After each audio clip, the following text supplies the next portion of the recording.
여러분 안녕하십니까? 사실 이번 주부터 우리가 대면 수업을 하기로 했는데 계속 코로나가 확산이 되는 가운데서 이번 학기는 전체 비대면 수업으로 학교에서 결정이 났습니다. 대학원은 사실 대면 수업을 해도 되는데 좀 안타깝습니다. 여러분 코로나가 확산되는 가운데서도 여러분들이 건강 잘 지키시고 또 주님 은혜 가운데 건강하게 또 삶에 있어서 알찬 생활을 보내시기를 바랍니다. 오늘은 이제 게르만족의 침략부터 배우도록 하겠습니다. 이 게르만족의 침략의 원인이 된 것은 아시아 평원에 살고 있던 훈족이 서쪽으로 이동한 데서 시작합니다. 아시아 평원에 살고 있던 훈족은 이제 동양인데, 여러분은 아마 세계사 시간에 흉노적으로 배운 분들도 계실 겁니다. 서쪽으로 이동하면서 로마 국경선 근처에 살던 게르만족이 그들의 이동의 압박을 받고 결국은 로마를 침략하게 됩니다. 게르만족은 여러 종족으로 되어 있습니다. 하나의 종족이 아니고 그 게르만족 안에는 고트족, 프랑크족, 반달족, 롬바르드족 여러 그 종족들을 가리켜 전체적으로 말하는 통틀은 일반적인 말이 게르만입니다. 그리고 그 게르만 안에는 수많은 종족들이 있습니다. 이러한 게르만족이 서로마 제국을 약 2세기에 걸쳐서 침략을 합니다. 4세기까지 프랑크족은 라인강 저지의 라인강 그 낮은 지역의 오른쪽 둑을 차지했고 제국의 국경선 안쪽에서 사실상 동화된 사람들과 다름없이 살았습니다. 여러분 우리 유럽에 이렇게 동서로 흐르는 강이 있습니다. 이제 이것을 다뉴브 강이라고 남북으로 흐르는 강이 있습니다. 이게 이제 라인강이라고 할 수, 제가 이제 편의상 이렇게 그린 겁니다. 그래서 이 게르만족이라고 하면 어떻게 로마 제국에서는 보았냐면 이 다뉴브 강의 북쪽 여기에 그 다음에 라인강의 동쪽에 사는 이러한 전체적인 종족들을 가리켜 다 게르만이다 이렇게 말을 했습니다. 그러나 이들이 사실 서로 이 국경 지역에서는 이 로마 제국과 동화된 사람들이라고 할 수 있습니다. 서고트족은 트라케 북부 다뉴브강 연안을 차지했고 그들 뒤에는 그들의 동족 동고트족이 훈족의 직접적인 압박을 받는 가운데 흑해 북부를 중심으로 자리 잡고 있었습니다. 남쪽의 두 고트족들과 북쪽의 프랑크족 사이에는 반달족, 알란족, 부르근드족 등 다양한 집단들이 자리 잡고 있었습니다. 로마인들과 게르만족 간에 빈번한 교류가 있었고 또 게르만족의 많은 사람들이 용병으로 로마군에 입대도 했습니다. 또 로마 상인들도 게르만족 영토에 들어가 물건을 팔았습니다. 카파도키아에서 풀려난 전쟁 포로들 264년 고토족이 소아시아를 침략했을 때 붙잡힌 듯 한데 이 전쟁 포로들은 3세기가 끝나기 전 서고토족들 사이에 기독교의 씨앗을 심어 놓았습니다. 이 서고토족, 게르만족의 한 종족인 서고토족에게 복음을 정식으로 전한 사람이 울필라스입니다. 311년경 카파도키아 포로 후손으로 태어난 울필라스는 고트족이었고 청년 시절에 고트어로 성경을 번역하기 시작했습니다. 고트족 대사의 수행원으로 콘스탄티노플에 간 뒤 341년 니코데미아 유세비우스에게 고트족 주교로 임명을 받습니다. 여러분 이제 니코메디아 유세비우스 생각나십니까? 우리가 이 니코데미아의 유세비우스는 아리우스를 후원했던 사실 아리우스파 주교였고, 이 사람이 콘스탄티노플의 황실에서 상당한 영향력을 끼쳤다는 것을 우리가 지난번 배웠을 겁니다. 그러니까 여러분 이제 생각해 보세요. 그러면 고트족에게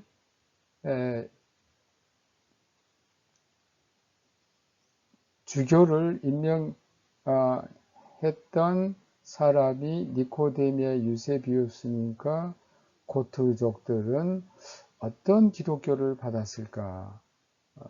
그것은 정통 기독교가 아닌 이단으로 정죄받은 아리우스파 기독교를 받았다라고 생각할 수 있을 겁니다.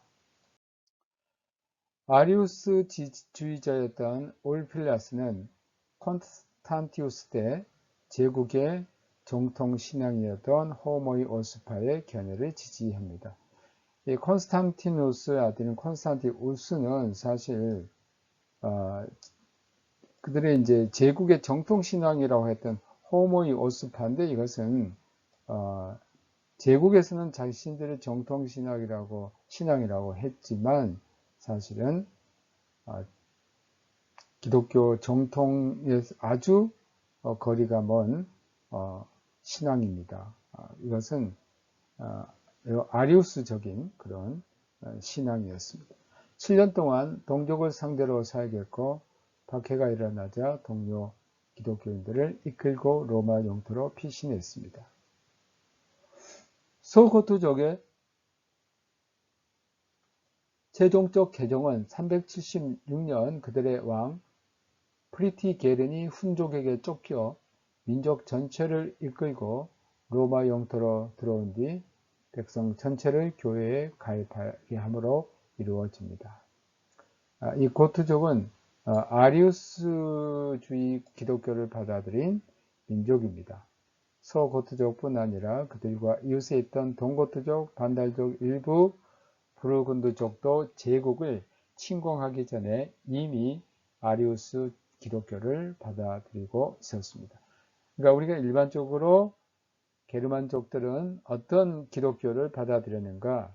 바로 아리우스파 기독교, 이단으로 정죄받은 기독교를 받아들이고 있었습니다. 다만 서고트족에게서 멀리 떨어져 있는 프랑크족과 섹슨족만이 게르만의 침공 당시 현저한 이교도로 남아 있었습니다.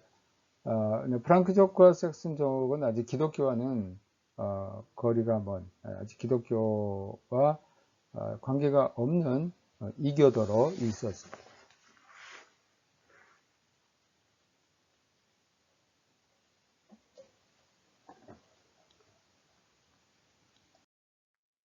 당시 게르만족들은 대체로 기독교에 적대적이지 않았습니다. 그리고 실제로 로마에 적대적이지 않았습니다. 만일 그들이 기독교를 받아들였다면 기독교가 로마 제국의 종교였기 때문입니다. 그들이 추구한 것은 로마 문화로부터 유익을 얻는 것이었습니다. 테오도시우스 1세가 395년에 죽자 제국은 두 아들에 의해서 분할됩니다. 그래서 동방은 아르카디우스가, 서방은 호노리우스가 다스렸습니다. 이때부터 이제 로마 제국이 두 개로 분할해서 통치가 됩니다. 동방의 비잔틴 제국, 서방의 로마 제국, 서로마 제국, 이제 두 국가 체제로 통치가 됩니다. 서고트족은 세왕 알라릭의 지휘하에 콘스탄티노플을 공격했고, 스파르타에 이르는 지역까지 그리스를 약탈했습니다. 410년경 서방 쪽으로 방향을 바꾼 이들은 이탈리아 북부를 압박에 들어갔으나 반달족 출신의 장군인 스틸리코에 의해 저지가 됩니다. 이 반달족 출신의 장군 스틸리코는 사실 서로마 제국의 장군이었습니다. 반달족인데 서로마 제국의 장군으로 활약을 합니다. 그래서 408년 호노리우스는 스틸리커를 암살당하게 했습니다.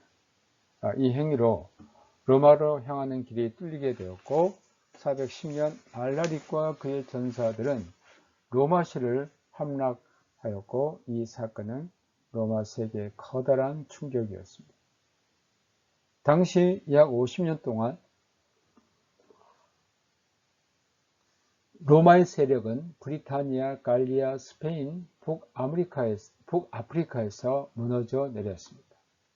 사실 새로운 야만 민족들의 왕들은 법적으로는 로마 제국 신하들이었고 그들도 로마라는 권위를 지닌 것을 자랑스럽게 여겼습니다. 때때로 이탈리아에서 제국의 권력자들과 협력도 했습니다. 서고트족이 스페인의 반달족을 공격한 것은 로마의 명령에 따른 것입니다. 451년 샬론 근처에서 벌어진 전투에서 아틸라 휘하의 훈족 침략군과 맞서서 휴전을 이끌어낸 것은 로마와 게르만의 연합군입니다. 아틸라는 계속해서 이탈리아로 진군하긴 했지만 결국 자기 제국의 본거지 오늘날의 헝가리로 돌아갔고 그곳에서 점령자들에 대한 통치를 강하기 전에 죽었습니다. 이탈리아에서는 소로마 제국 황제들의 세력은 기울고 갈수록 장군들의 꼭두각시들이 됐습니다. 호노리우스가 죽자 제국은 발렌티아누스 3세의 손에 넘어갔습니다.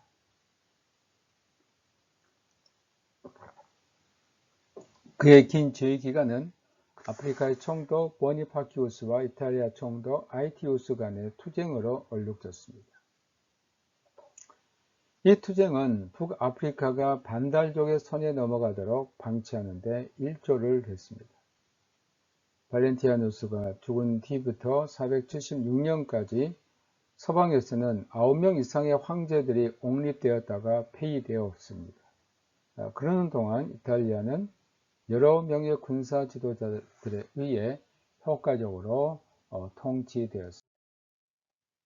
로물루스와 아우구스투스라고 부르는 로마 제국의 마지막 로물루스 아우구스투스라고 부르는 로마 제국 마지막 황제는 게르만족의 장군 오도 아케르에 의해서 제거가 됩니다. 이 사건이 일반적으로 서로마 제국 종말로 알려져 있습니다. 사실상 이 사건은 큰 의미가 없습니다. 오도 아케르도 당대 사람들도 로마의 통치가 끝났다는 생각을 하지 않았는데 이는 오도 아케르가 갈리아와 스페인의 서고트족과 마찬가지로 콘스탄티노플 황제의 대리인으로 다스렸기 때문입니다. 물론 콘스탄티노플에 있는 황제도 정세에 별다른 영향력을 발휘하지 못했습니다. 이것은 476년의 소로마 제국의 멸망은 로마의 통치가 끝났다라고 일반적으로 사람들이 생각하지 못한 것은 바로 이 오도 아케르가 서고트족 출신의 장군이었고 또 로마의 장군이었습니다. 로마 제국 장군이었는데 황제를 폐위하고 자기가 그 자리를 차지했는데 사실은 이 오도 아케르도 자기가 서로마 제국의 황제라 생각하지 않고 비잔틴 제국의 하나의 신하다 이런 생각을 했던 겁니다. 오도 아케르가 이탈리아에서 발휘하던 주권은 게르만족의 새로운 침공으로 493년에 막을 내립니다. 새로운 또 게르만족의 그 힘이 이탈리아를 침공하는데 이 게르만족, 오도 아케르를 무너뜨린 이 게르만족은 테오도릭이 이끄는 동고트족이었습니다. 이 유력한 정복자 아래서 로마와 게르만의 제도들을 혼합하려는 시도가 있었습니다. 이 시도는 고트족과 로마 사이의 사회 및 종교적 장벽들이 엄격히 남아 있었기 때문에 실패했고, 테오도록은 죽을 때까지 526년까지 라벤나에서 다스렸습니다. 비잔틴의 황제 유스티니아누스가 야만 쪽의 선에서 서로마 제국을 재정복하기 위한 작업을 착수한 것은 그 직후의 일입니다. 533년 그의 장군 벨리사리우스는 북아프리카를 침공하여서 그곳의 제국 정보를 재수립했습니다. 533년 이탈리아 재정복 작업이 시작되어 수년 동안 전투와 약탈이 있은 후 20년 뒤에 완수했지만 유스티니아누스의 승리는 오래 가지 못했습니다. 그가 죽은 지 3년이 지나서 또 다른 게르만족인 롬바르드족이 이탈리아 반도로 쳐들어왔고, 이들은 572년까지 이탈리아 북부 대부분을 장악했습니다. 그러나 로마와 라벤나 그리고 남부는 비잔틴, 콘스탄티노플의 통치 아래 남아 있었습니다.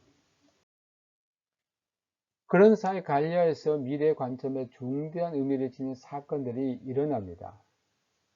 프랑크국은 오랫동안 로마 속주들의 북부 지역에 압박을 해서 481년 클로비스가 프랑크족의 살리지족 왕이 되었을 때에 이러한 압박은 정복으로 바뀝니다. 클로비스는 곧 자신의 판도를 남쪽으로 루아르 강까지 확대했고 493년 부르근드족 공주 크로틸다와 결혼했고, 근데 그녀는 가톨릭 교도였습니다. 그는 성탄절에 랭스에서 3,000명의 추종자들과 함께 세례를 받았는데 가톨릭 교도로 세례를 받습니다. 이게 큰 이제 변화를 일으키게 되는데, 여러분 대부분의 게르만족은 아리우스파 기독교를 신봉하고 있었는데 게르만족 가운데도 이제 처음으로 프랑크족 왕이 가톨릭 교회에 세례를 받은 획기적인 사건이 일어납니다. 이로써 프랑크족은 게르만 부족들 가운데 제국의 정통 기독교를 지지한 최초의 부족이 됩니다. 게르만 부족들 가운데 정통 기독교를 지지한 최초의 부족이 어떤 부족이냐? 바로 프랑크족입니다. 이 일로 크로비스와 프랑크족은 콘스탄티노플에서뿐 아니라 갈리아에 살던 로마인들과 성직자들에게 호의를 얻게 됩니다. 클로비스가 죽을 무렵 프랑크 왕국의 판도는 남쪽으로는 피레네 산맥까지, 동쪽으로는 라인강 너머까지 확대를 했습니다. 서방에서 다시 한번 강력한 잠재성을 지닌 가톨릭 국가가 이제 등장하게 됩니다. 이 사건은 훗날 로마 주교들이 지원을 요청하기에 콘스탄티노플로 가지 않고 프랑크로 갈 정도로 심원한 영향을 끼칩니다. 프랑크족의 개종은 다른 게르만족 군주들과 백성들에게도 영향을 미쳐서 부르근드족은 517년 아리우스 주의를 포기하고 532년 프랑크 왕국의 일부가 됩니다. 유스티니아누스 정복은 반달족과 동고트족 같은 아리우스파 왕국들을 무너뜨렸습니다. 스페인에서는 서고트족 왕 레카레드가 587년 아리우스 주의를 포기했고, 이 행위는 589년 제3차 톨레도 공의에서 승인을 받습니다. 590년경 롬바르드족이 가톨릭 세계로 점차 동화되기 시작했습니다. 이 일은 660년경 이후에 비로소 완수되었습니다. 이런 방식으로 아리우스주의는 최종적으로 사라집니다. 로마 교회와 그 다음으로 교황권에 증대됩니다. 로마 교회와 그 감독이 지닌 중요성은 게르만족의 침입 기간 중 더욱 증대되었습니다. 베드로가 설립한 것으로 믿어지고 있었던 이 교회는 옛 수도에 자리 잡고 있으면서 사도 전승의 수호자로 또 순교한 사도 베드로와 바울의 무덤들을 지켜왔습니다. 일찍이 콘스탄티누스 황제는 그 사실을 높이 평가하여 성 베드로 성당과 성 바울 성당을 바티칸 언덕에 건축함으로써 두 사도들을 기념했습니다. 이 사도들의 정신과 임재가 로마 교회를 감싸고 있었습니다. 특별한 방식으로 그 교회를 보호했습니다. 이 교회는 합법적인 간할권을 인정받던 남부 이탈리아 교회를 사서뿐 아니라 서방교회 전체 그리고 동방교회에서도 특별한 권위를 갖고 있다고 평가받았습니다. 교황 다마소스는 로마 교회를 단순히 사도교구로 묘사하는 관습을 시작할 때 구체적인 의도를 가지고 혁신적인 주장을 내세웠습니다. 그는 총대 주교들 가운데서도 로마의 상위권을 내세우기 원했고, 다른 한편으로 이렇다 할 사도적 기초를 갖고 있지 못하던 콘스탄티노플이 사도적 기초를 갖고 있던 알렉산드리아와 안디옥 보다 우위에 서려는 것에 불복을 했습니다.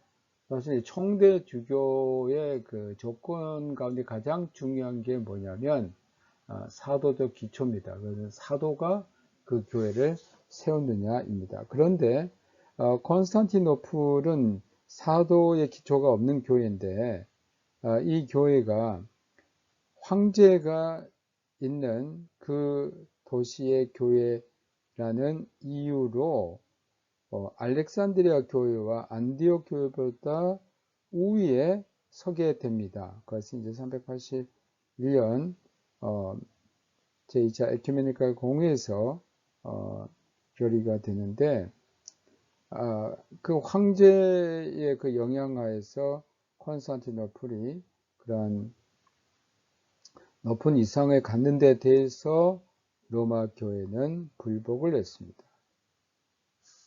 설례상 그의 주장은 일리가 없지 않습니다. 콘스탄티누스는 교황 밀티아데스에게 아프리카와 도나토스파 문제에 대해 판결을 부탁하므로 로마 주교의 지위를 인정한 바 있습니다. 또 율리우스 시대에는 동방교회 주교들이 로마 주교에게 아타나시우스와 안키라의 마르켈루스에 대한 폐위를 요청함으로써 그 지위를 넌지시 인정해 주었습니다. 다마수스의 계승자 교황 시리키우스는 동시대의 위인 밀라노의 암브로시우스의 그늘에 가리긴 했으나 이탈리아 교회들에 대해서뿐 아니라 갈리아와 스페인 교회들에 대해서까지도 치리권을 행사했습니다. 4세기 말엽 로마는 전체 교회에 대해 특별한 역할과 권위를 단지 주장만 하지 않고 실제로 소유하고 있었습니다. 그러니까 로마는 상급, 그러니까 총대주교들 가운데 그 위에 있는 상급 총대주교라는 것입니다. 또 로마 교회 말은 심지어 동방에서조차 무게가 있었습니다. 서방에서 로마 교회는 성격상 거의 법률적 권위를 행사하기 시작했습니다. 서방에서 제일 크고 관대한 교회로 군림했고 또 아리우스 논쟁 때에는 정통에 서 있었습니다. 이 교회는 게르만 침입의 폐허 위에도 남아 있었습니다. 로마 제국은 서로마 제국은 사라졌지만 로마 교회는 사라지지 이 유티키우스 논쟁이 벌어졌을 때에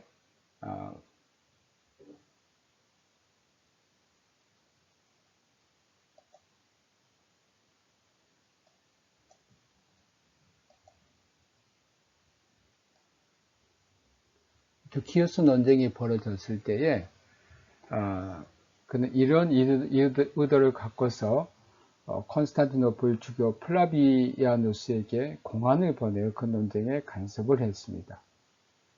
이 유티키우스 논쟁이라는 것은 무엇이냐면 유스티키우스라는 알렉산드리아 당파에서 존중받는 그 고령의 지도자에 대한 논쟁인데, 유스티키우스는 433년 폐기된 그리스도의 몸의 그 미아피지스, 그 하나의 몸이라는, 즉 인간의 몸처럼 보이나 인간의 몸이 아니었다는 도식을 주장을 했습니다. 그러니까 그리스도의 몸은 인간의 몸처럼 보이는데 그건 인간의 몸을 입고 태어난 것이 아니다라는, 사실 이것은 어떻게 보면 마르티우스의 그러한 주장과 상당히 유사한 게 있습니다.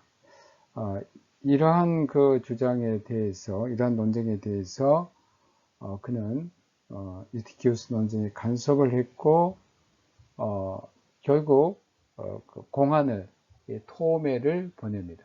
이 문서는 결국 451년 칼케돈 공회에서는 베드로가 레오를 통해 말했다라는 선언과 함께 정통 신앙에 대한 규명으로 채택이 됩니다. 칼케돈 공회의 법령 제28조는 콘스탄티노플이 실제상으로는 로마와 동등한 위치에 있음을 선언했습니다. 레오는 이러한 행위에 대해서 즉각 저항을 했습니다. 그는 북아프리카, 스페인, 갈리아에서 교회 질서 문제에 관한 최고 재판관 권위를 확립했습니다.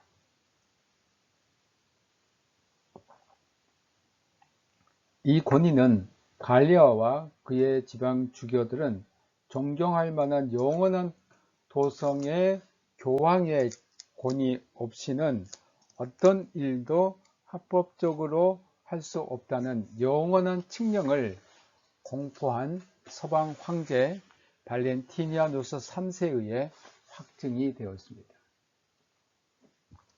단성론과 투쟁하는 중에 로마 주교들은 황제 제누와 콘스탄티노플의 주교 아카키우스가 칼키돈회의 결정을 소위 헤노티콘이라는 신조로 수정하려는 노력에 대해 반기를 들어 저항을 했습니다. 그 결과 교황 펠릭스 3세가 아카시우스를 파문을 합니다. 이것으로 519년에 가서야 교황 측의 승리로 끝장이 나는 동서방 교회 분열이 시작이 됩니다. 그뒤 얼마 안 되어 교황 비길리우스가 황제 유스티니아누스에게 콘스탄티노플로 끌려와 사실상 감금이 되었습니다. 서방인들의 입장에서는 단성론자들과 타협하려는 제국의 또 다른 시도로 볼 수밖에 없는 내용의 동의를 강요받은 것입니다. 그래서 두 교회 사이에 틈이 더욱 벌어지게 되었습니다. 동방은 로마 주교와 주교의 총대주교 지위를 인정했습니다. 레오 1세와 그의 계승자들이 주장한 것과 같은 보편적 권위를 인정하지는 않았습니다. 반면에 점차 야만족의 세력을 잡아가던 서방에서는 교황들이 실권을 크게 제한당할 때조차 사도권과 로마 전승의 상징들로 남아 있었습니다. 다음으로 수도원주의입니다. 금욕주 이상과 기독교 도덕의 이중적 표준이 콘스탄티누스 시대 이전에 오랫동안 교회 내에서 성장하고 있었습니다. 교회는 초기부터 금욕주의자들이 등장했고 그들은 개인 단위로든 가정 단위로든 그리스도와 순교자들을 본받아 세상에 붙은 모든 것을 체계적으로 포기함으로써 온전한 신앙생활을 하려고 했습니다. 돈을 벌고 소유하는 태도를 버리고 성생활을 자제하고 기도와 금식과 성경 공부에 전념한 이들은 현세를 내세의 시민들로 살려고 했습니다. 더욱이 그들은 그 과정에서 헬레니즘의 철학적 삶이라는 이성으로부터 큰 힘을 얻었는데, 그것은 예부적인 것들에 종속되어 있는 상태에서 돌아서고 덕을 실천함으로 궁극적 실제에 대한 명상적 지식과 합의를 추구하는 삶이었습니다. 스토운 운동은 기독교 금욕에서 발전된 겁니다. 또 한면은 스토운주의가 원래 농민 계층에서 발생했다는 점입니다. 기독교는 본질상 도시를 중심으로 일어난 운동으로, 스토운 운동은 헬레니즘 문화에 덜 물든 이집트와 시리아 내륙 지방 사람들의 개종과 함께 성장했습니다. 동시에 스토운주의는 은둔운동, 그것은 본능적으로 사막을 지향했습니다. 왜냐하면 사막은 은둔하기 가장 좋은 지역이었기 때문입니다. 이러한 은둔은 적지 않은, 그리고 간단하지 않은 의미를 갖고 있습니다. 홀로 있고 싶은 욕구를 반영하고, 다른 한편으로 세속에 대한 배척과 심지어 문명과 문화에 대한 경멸을 극대화한 몸짓이었습니다. 어떤 지역에서는 지주와 세리의 강압에 찌든 농민들의 끊임없는 도피의 표현이기도 했고, 이 운동은 평신도와 평민들의 정서를 반영한 것인 동시에 거스를 수 없던 종교적 광신의 확산을 구현한 겁니다. 스토운주의는 교회와 주교들에게 문제를 주었습니다. 왜냐하면 스토운으로 떨어져 있으면 그것은 교회와 주교들의 그 영향력이 미치지 않는 곳이기 때문입니다. 사실상 기존 기독교와 병립하는 독자적인 기독교의 삶을 일으키려고 했던 게 바로 스토운주의입니다. 이 문제는 교회 지도자들이 설선하여 이 운동의 후원자와 조직자가 되고, 결국 그 산물이 됨으로써 비로소 해결이 되었습니다. 초기 스토사들 가운데 가장 유명한 사람은 안토니우스입니다. 교부 아타나시우스가 안토니우스의 전기를 전해줍니다. 안토니우스는 대략 250년경 이집트의 코마에서 토착민 콥틱의 혈통을 받은 부유한 기독인 가문에서 출생했습니다. 부자 청년에게 하신 그리스도의 말씀, 마태복음 19장 21절에 깊은 인상을 받고 소유를 포기하고 그의 고향 마을에서 270년경부터 금욕 생활을 시작했습니다. 은둔 생활 동안 점차 사막으로 나아가다가 홍해 연안 폐허가 된 성처에서 20년간 은둔 생활을 했습니다. 은둔 생활 기간 마치 순교자들과 같은 태도로 마귀의 세력에 맞서 영웅적인 투쟁을 했습니다. 마귀들의 본거지인 사막지대에 들어가 또 그들에게 도전을 했습니다.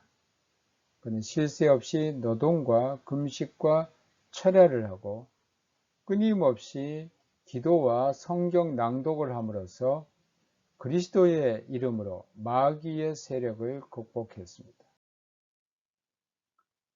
4세기에 접어들면서 안토니우스는 이러한 은둔 생활로 명성을 얻기 시작합니다. 다른 사람들의 눈에 영웅이자 성스러움이 깃든 사람으로 비춰졌을 뿐만 아니라 본래의 영광을 되찾은 인성을 보여주는 사람으로까지 비쳤습니다. 그는 병자들을 고쳤고 원한을 품은 사람들을 서로 화해케 했고 모범적인 생활과 가르침으로 자기가 터득한 지혜를 가르쳤습니다. 다른 사람들이 그 주위에 모여들어 느슨한 운동자 공동체들이 등장했습니다.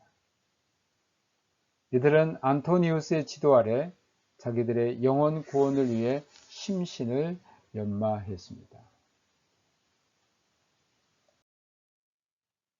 4세기로 접어든 같은 시기에 유사한 지도자들과 공동체들이 등장하는데, 처음에는 알렉산드리아 남서부의 니트리아 사막에, 다음에는 나일 삼각주에 등장한 이들은 점차 그 수가 불어나 스케테 사막과 암자들로 알려진 지역으로 확대했습니다. 안토니우스가 죽은 해인 356년에는 아마 사막의 수천 명의 금욕주의자들이 그리스도를 본받기 위한 훈련을 하고 있었던 것으로 보입니다. 스톤 운동을 크게 개선한 인물은 파코미우스입니다. 20세가량 되었을 때 이교로부터 기독교로 개종했고, 처음에는 은둔 생활을 했으나 315년에서 320년경 남부 이집트 타베니시에 최초로 기독교 수도원을 설립했습니다. 여기 거주하는 사람들은 모두 엄격한 공동 생활을 했습니다. 여기에서 이제 공주수사라는 단어가 유래가 됩니다. 이들은 한 집단으로 결속되어 일을 할당받고 규칙적 예배 시간을 갖고 비슷한 복장을 착용하고 각기 인접한 방에 사는 한 사람의 수도원장 밑에서 집단 거주 생활을 했습니다. 수도원장들은 파코미우스가 점진적으로 발전시킨 수도 회칙에 따라 전반적인 수도 생활과 소속 수도원들을 다스렸습니다. 세월이 흐르면서 파코미우스의 코이노니아는 수많은 수도원들을 구성했고, 이것은 여자들에게도 가능한 생활 방식이었으므로 파코미우스는 수녀원을 세웠습니다. 이 공동체들은 직접 노동해서 생계를 유지했고, 구원의 도를 훈련하는 일에 서로 돕고 격려를 했습니다. 안토니우스의 운둔 수도 방식과 파코미우스의 공동 수도 방식은 원칙상 서로 간에 어떤 긴장 관계에 있었든지 수도원 운동이 확산되는 동안 존속했습니다. 기독교적 삶의 금욕적 이상이 깊은 역사적 뿌리를 갖고 있던 시리아에서는 운둔 수도에 대한 충동이 이집트에서 마찬가지로 자생적으로 일어난 듯 합니다. 그러나 이거 시리아에서 그 수도원 운동은 극단적 자기 부정, 기괴한 거행 방식이라는 독특한 경향을 가졌습니다. 예를 들어 시므온은 30년 동안 기둥 꼭대기에 살면서 기도에 몰두하고 자기를 만나러 온 순례자들에게 설교했기 때문에 주상 고행자로 불렸습니다. 기둥 위의 고행자다라는 말입니다. 시리아에서는 이러한 성인들이 대중에게 큰 존경을 얻었고, 시므온은 제국의 권력자들에게 예배소 공의회와 칼케돈 공회를 둘러싼 논쟁들을 가라앉히도록 도와달라는 부탁도 받았습니다. 동시에 4세기에 시리아와 팔레스타인에서 공동 수도 생활의 초기 형태가 발전됐습니다. 시몬도 사실은 안디옥 북쪽 텔레다에 있는 수도원에서 수사 경력으로 시작을 했습니다. 카파도키아와 폰투스 그리고 훗날 소아시아 전역에서는 공주 수사 제도가 간수비로 내려왔습니다. 4세기 중엽 유스타티우스에 도입된 이 지역의 수도 생활은 그 보국과 조직에서 철학적 삶을 홍보하고 육성하기 위한 바질의 노력에 큰 영향을 얻었습니다. 바질은 스톤 운동을 소개했고 360년부터 379년 그가 죽을 때까지 이를 펴기 위해 노력했습니다. 그의 이름으로 된 규범은 그 자신이 직접 제정한 것이든 그렇지 않든 간에 파코미우스의 생활 규범보다도 철저하게 공동생활을 강조합니다. 이 규범은 노동, 기도, 성경 읽기에 특히 중점을 둡니다. 여기에서 수도원에 매우 중요한 세 가지가 등장합니다. 기도, 라보를, 노동, 라보, 기도, 오라, 그 다음에 성경 읽기, 렉치오 TV. 이게 아주 매우 중요한 그런 삶이 됩니다. 이 규범은 극단적 금욕주의를 찬성하지 않았습니다. 바질은 고행자 집단들을 찾아가 그들의 문제를 논의하고 그들의 요청에 따라 조언하는 가운데 이런 원칙들과 그 외의 교훈들을 내놓았습니다.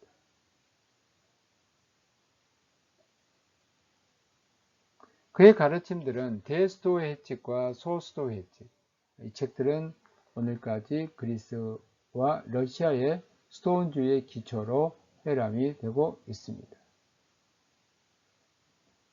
바질과 그의 학파가 스토온주의 장르에 영향을 준 것은 단지 제도적인 면에서만은 아닙니다. 알렉산드리의 클레멘트와 오리겐에게서 유래한 플라톤주의 신학 전승에 대한 전문가들인 동시에 비판자들이었던 이들은 금욕주의 운동의 이론적인 틀을 제공했습니다. 이 틀은 영혼이 세례를 받아 그리스도 안에서 살기 시작한 때부터 하나님께 대한 사색적인 지식으로 삶의 결실을 거둘 때까지 어느 정도 진보한다 짚어보는데 사용할 수 있는 신학적이고 인간학적인 토대였습니다.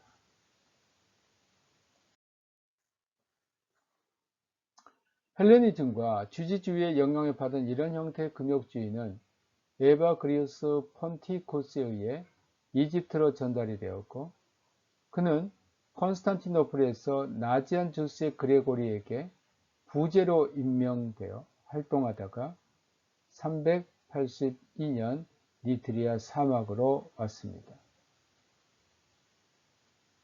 그곳에서 몇몇 제자들을 얻었으나 콥트교의 수사들에게 반감을 샀습니다. 수사들은 그의 헬레니즘을 명백히 불신했고 오리겐의 견해에 위험스러울 만큼 탐닉해 있다고 의심했습니다. 그가 죽으면서 시작된 오리겐주의 논쟁은 결국 크리소스톰을 유배와 죽음으로 이끈 알렉산드리아 교구와 콘스탄티노플 교구 간의 투쟁으로 발전되었습니다.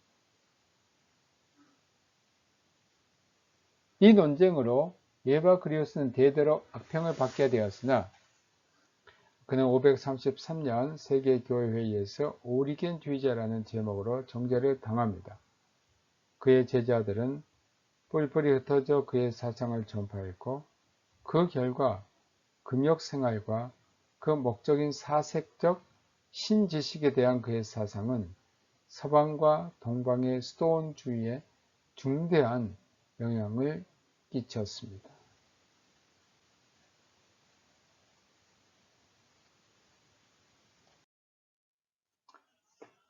스토온 운동이 서방에 소개된 것은 아타나시우스와 그의 저서 안토니우스 생애로서 이 책은 즉시 라틴어로 번역되었습니다. 프랑스에서 이 운동을 크게 지지한 사람은 투르의 마르틴으로 그는 362년경 포이티어 근방에 수도원 한 개를 설립했습니다. 대체로 같은 시기에 베르첼리의 주교 유세비우스는 금욕적인 규율 아래 자기 교구의 성직자들을 조직하여 새로운 형태의 수도 공동체를 도입했습니다. 훗날 어거스틴은 이 방식을 따랐습니다. 380년대에 밀라노에는 도시 바로 외곽에 남자 수도원이 있었는데 이 공동체는 그 도시의 주교 암브로시우스가 후원을 하고 감독을 했습니다.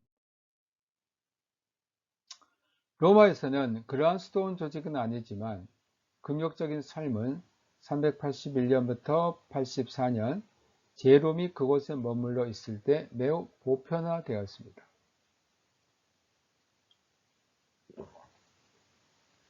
이 제롬은 신구약 성경을 라틴어로 혼자 번역한 분입니다. 4세기 후반 이탈리아에서는 수도 공동체들이 크게 증가하고 있었던 것으로 보입니다. 갈리아의 경우 410년 이후에는 칸 해안에서 떨어진 뇌랭섬의 공동체가 점차 성장하면서 수도원 운동을 추진했습니다.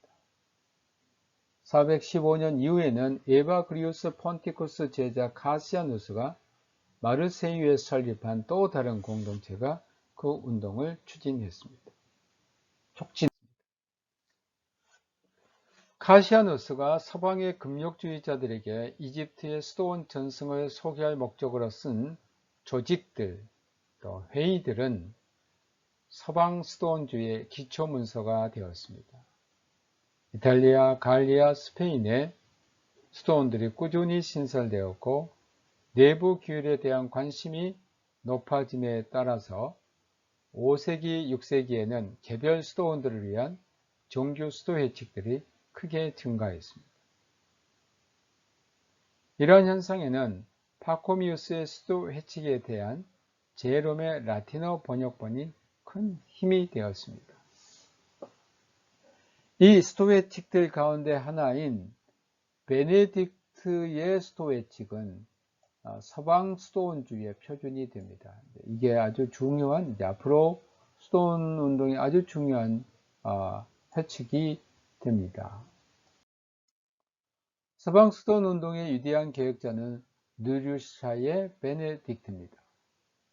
480년에 출생한 그는 잠시 동안 로마에서 수학했으나 그 도시의 제약에 아연하여 로마 동편 수비아코에 있는 산속 동굴에 들어가 은자가 되었습니다.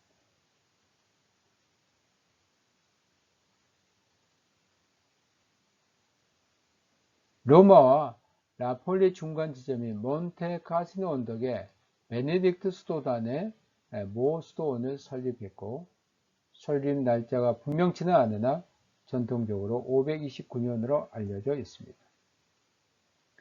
이곳에서 수도회칙을 제정하고 547년경 역시 이곳에서 사망을 했습니다. 수사들의 일과는 어떻게 되는가? 세 부분입니다. 하루 7번 행하는 성무 일도로 함께 하나님을 찬송하는 겁니다. 그 다음에 노동하는 것, 그 다음에 렉치오 TV나 성경 통독과 연구입니다. 그러니까 크게 하나님 찬송 7번, 노동, 그리고 성경 통독, 렉치오 TV나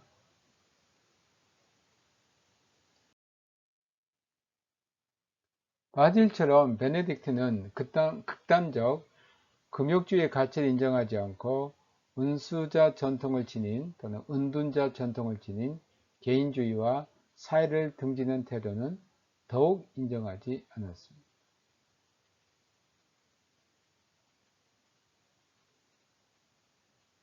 그의 수도회칙은 상호 사랑의 원칙이 지배하는 수도원의 공동생활적인 심지어 가정적인 성격을 강조합니다. 수사들이 성모 일도를 지키고 성경을 연구할 수 있으려면 글을 깨우쳐야 했기에 베네딕트 수도원은 수사들에게 글을 가르치는 것을 주된 목적으로 하는 학교를 운영합니다. 여기에서 이러면서 학교의 발달이 시작된다라고 할 수 있습니다. 중세가 가까워지면서 이러한 학교 제도는 렉치오 디비나 간습에 필요했던 도서관과 함께 결국 수도원을 유럽의 주요 교육 시설로 만들었습니다. 베네딕트 스토의 책은 매우 더디게 보급되었지만 점차 수사들은 선교사, 주교, 대사들로 기용한 점차 수사들을 선교사, 주교, 대사들로 기용한 교황 그레고리의 후원을 받았습니다.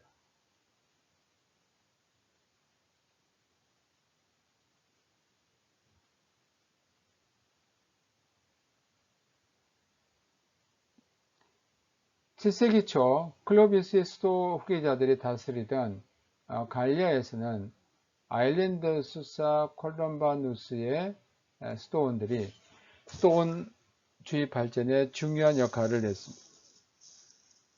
그는 고향 벵거에 세운 수도원의 생활상을 담아 수사들을 위한 수도의 책을 작성했고, 이 수도의 책은 앙레그레, 퐁텐, 그리고 킥셀 수도원들에 의해서 채택이 되었습니다. 아일랜드 수도원주의는 카시아누스가 프로방스에 소개한 뒤 영국으로 전달된 동안 동방전승에 그 뿌리를 두었습니다. 아일랜드에서는 이 전승을 크게 수정을 했습니다.